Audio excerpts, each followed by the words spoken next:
My sister forced me to be her children's learning example of a failed life, making me tell them why not to be like me every Sunday. When she lost custody, I adopted her kids and made her watch through the window as they called me mom. It started with a text from my sister Caroline. Sunday dinner, 5 p.m. Don't be late. No, please. No, would you like to come? Just a command as usual.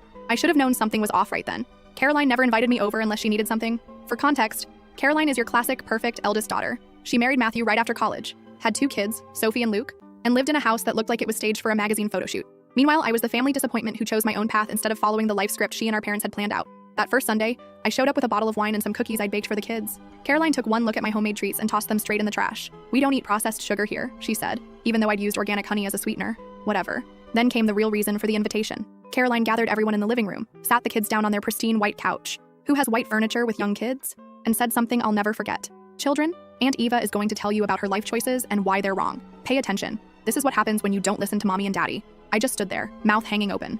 Was she serious? But before I could say anything, she pulled me aside and whispered, "You owe me for helping you during your rough patch. Unless you want mom and dad to hear about how you never paid me back that money." She was referring to the $2,000 she'd lent me 5 years ago, which I'd actually repaid with interest. But she'd lost the documentation, and my parents would believe her over me. They always did. So began the Sunday lessons. Week after week, I had to sit there and explain why my life choices were wrong, why being unmarried at 34 was sad, why following my dreams instead of the family-approved path made me a cautionary tale. But here's where it gets interesting. Sophie and Luke, they didn't buy it. When Caroline wasn't looking, they'd ask me questions about my life, genuinely curious and excited.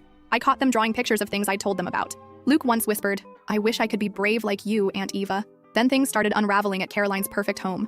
Matthew began drinking heavily. The facade cracked. Caroline's perfect control started slipping, and she got meaner. The lessons became more brutal. She'd nitpick everything about me, my clothes, my hair, my life choices. The kids started looking more anxious, more withdrawn. One night, my phone rang at 2 a.m. Sophie was crying, using an old phone they'd hidden in their toy chest. "Aunt Eva, Daddy's throwing things again. Mommy says it's because we're not good enough, like you." I called CPS and the police immediately. The investigation revealed years of emotional abuse. Caroline had been using me as a scapegoat while terrorizing her own children with impossible standards. Matthew's alcoholism had turned violent. Both kids were diagnosed with severe anxiety. When they needed emergency placement, I stepped up.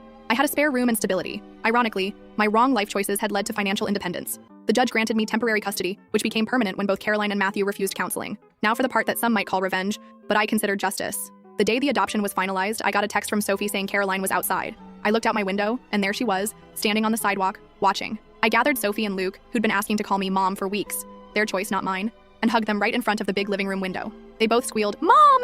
loud enough to be heard outside. Luke even pressed his hand against the glass, showing off his first bad grade, a B- he'd gotten in math, which I'd celebrated because he'd tried his best. Caroline stood there for an hour, watching her failed sister succeed where she couldn't, watching her children thrive without her perfect standards and rigid rules.